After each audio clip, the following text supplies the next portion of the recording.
Hello and welcome to Blessing Minds Read. My name is Ashley Elizabeth and today we are going to be reviewing the Gnostic Gospels by Elaine Pagels. So without further ado, let's jump right into the review.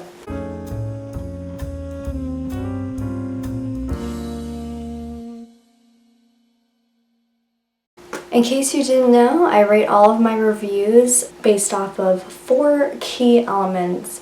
They are information, readability, engagement, and overall success. And in the end, I will give each one a letter rating. So stay tuned and we will find out what the score will be of today's book.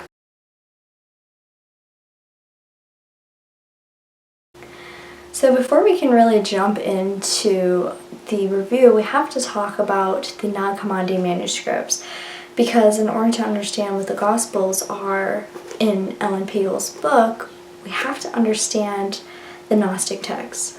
So in 1945, a man by the name of Muhammad Ali was in the Upper East desert of Nag Hammadi, Egypt, when he found a jar hidden under the sands. Inside of the jar he found 13 leather-bound books, which ended up being known as the Nag Hammadi texts. He later took these over to his house, and unfortunately he was going to be accused of a murder, and in order to save the manuscripts and keep them from being confiscated, he handed them over to his priest, who then shared that information about the 13 leather-bound books with a local history teacher who thought the books might be worth some money. He then took these books and sold them on the black market, where eventually they attracted a lot of attention, and the Cairo local officials came in and confiscated about 10.5 of the original 13 leather-bound books. Unfortunately, Muhammad Ali's mother burned some of the books in their oven, as originally they thought these books were nothing.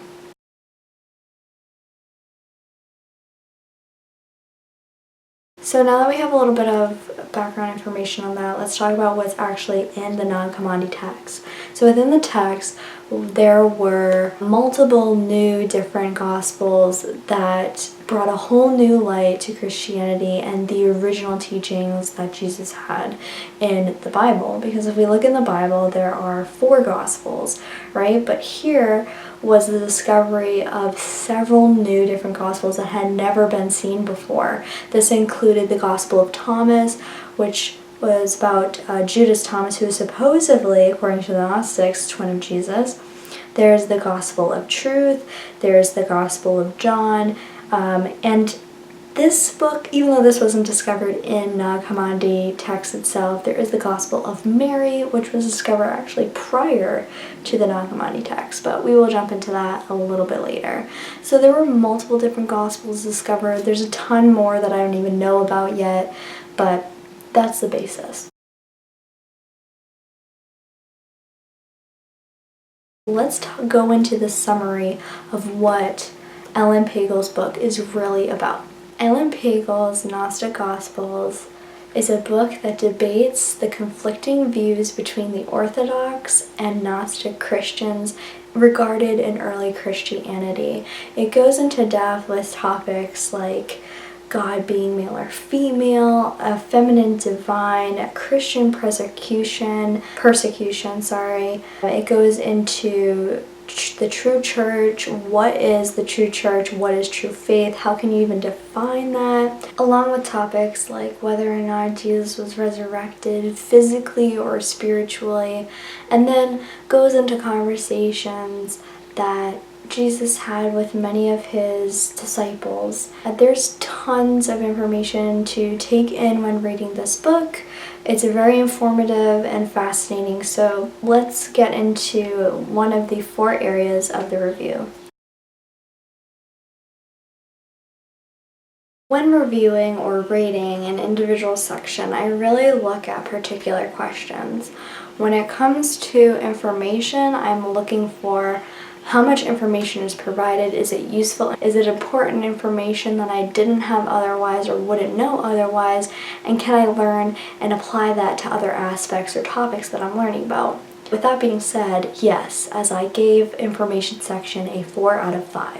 Now this section is going to definitely differ from person to person based on your overall knowledge of the Gnostics to begin with. For someone like myself, it was great jumping into this, not knowing anything about the Gnostics, and I learned quite a bit of information regarding them. Right off the bat in the introduction, it jumps into topics like what the Nag Hammadi texts are, how the author discovered them, and basically what some of the beliefs were of the Gnostics and Orthodox Christians, and then starts talking about things like a feminine divine, all kinds of stuff. Later on, you start to learn about different topics in the chapters, like I mentioned earlier, Christian prosecution. You get to learn about equality among men and women and what the Gnostics thought, their belief in a duad god, their belief in two different gods. There are multiple topics here to discuss. 3 of my absolute personal favorites was what I just mentioned. Gnostics believing in a duad god, meaning a god that is both male and female. It's a very similar concept to some other Eastern religions, and that's why I found it really fascinating. Another one is that they believe in the idea that there could be 2 different gods, one being the God of the New Testament, the other being the God of the Old Testament. One is the All-Father loving, and the other one is the God of Israel, who's very judgmental and destructive, and is very similar to that of a overall dictating king in their eyes. So that was another interesting point. And my 3rd favorite thing that I picked up from information about this book was the idea of there being a female god above the Demiurgos, which is basically a Greek term that the Gnostics use to refer to one of the gods, meaning that it is the creator god. This would be the God of the Old Testament. So the idea of a female god was that there was above that god a goddess by the name of Wisdom who created all of life and everything, and she did create a god to be in charge of basically humanity, but when he started to take over, she would then come in and try to fix things or ease things over without people really knowing that it was her. It's a very interesting topic. I highly recommend diving into it just for that alone. So these are just 3 of my favorite things having to do with the information section that I picked up. In addition, you'll learn about concepts such as the Gospel of Mary and Mary Magdalene and the controversy regarding her as a disciple or apostle. It's very interesting because the Gospel of Mary, as stated earlier, was found prior to the Nag Hammadi text. Therefore, it's not officially a part of what was discovered in Egypt, but it's still a part of the Gnostic beliefs. So their belief is that Mary Magdalene is the first witness to basically see or experience Jesus' resurrection. If you look at some of the Gospels, I believe it's the Gospel of Mark and John, they also talk about Mary being the first witness to Jesus' resurrection, not Peter. So that was very interesting to read about and see the similarities between something like that. This is the type of information that I was able to pick up on, and it left me with a lot of questions, like, why was Mary not considered one of the 12 if this was a fact? Or is it because she was a woman? Why is the Gospel of Mary not even in the New Testament? There was a lot of questions like that. But these questions are great because it extends your knowledge and makes you want to know more about the subject at hand. The only bad thing that I can say about this section is that even though there were a lot of questions, which was good, I did want the book to answer a couple more of them personally. Therefore, because of the fact that it wasn't able to answer all my questions, I did give it a 4 out of 5 instead of a 5 out of 5, and I don't mean as like I have all these questions and I want it to be answered all at the same time, all at once. No, I mean there was certain information regarding a lot of the Gospels that I wish I had more of diving in, but it wasn't enough to really knock it down by a lot. So therefore, 4 out of 5. Final total for our information section. The next section is readability. Now with this section I ask questions like, is the Gnostic Gospels well written and is it easy to read? Easy enough to answer that? Yes, it is very well written, well researched, and does a great job at arguing the topics at hand. But I do have a problem, one little problem with the text. It is its formatting, and this could be something that's just personal, but the formatting made it difficult for me to keep up with the reading at times.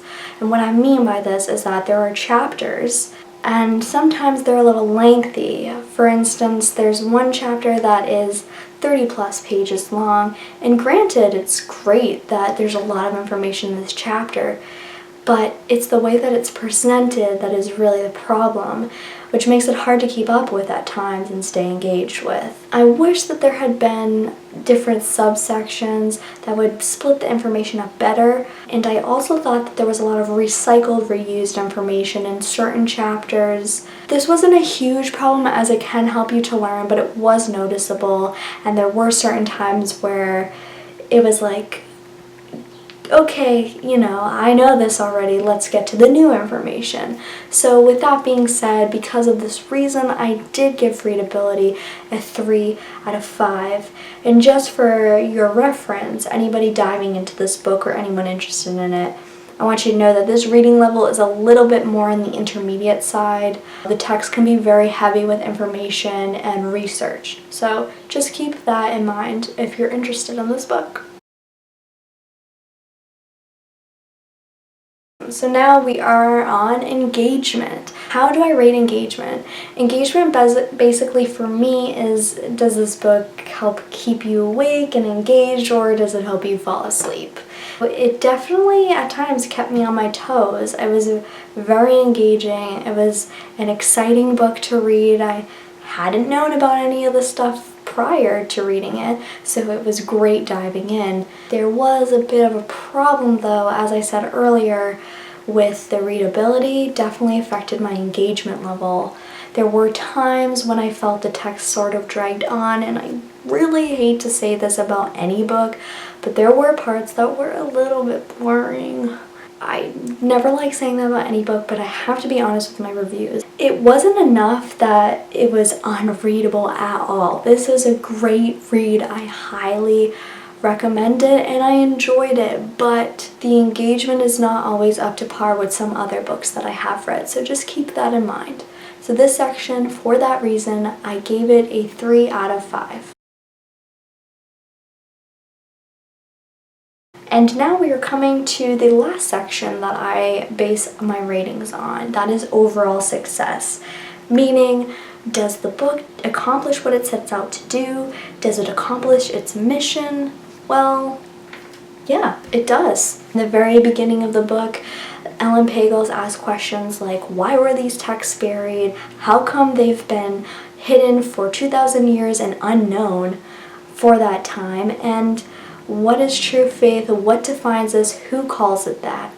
And ultimately, some of these questions are kind of truly impossible to answer. You can't really say why the text was truly hidden for 2,000 years because we wouldn't know unless we go back in that time and see what happens. But with that being said, the author does a fabulous job at trying to answer these questions. She gives a great view of both the Gnostics and the Orthodox Christians, and basically how each group would answer these questions if they could. The book pretty much wraps itself up with all of the information it began with, and it leaves the reader wanting to know more about the subject at hand. For me, I noticed that she reopened a lot of questions that we're now dealing with today, such as, can women be in religious or priestly activities? How is the equality among men and women? Are these Gnostic views related to any other Eastern philosophies or Eastern religions? And then, are the Gospels the only books that tell the true story of Jesus? So these are just interesting topics. She did a great job of reviewing all of them and going over each individual one. My final verdict is that with all the scores added together, it ended up being a 15 out of 20, which is a B++ plus rating, and that means this book is worth a read.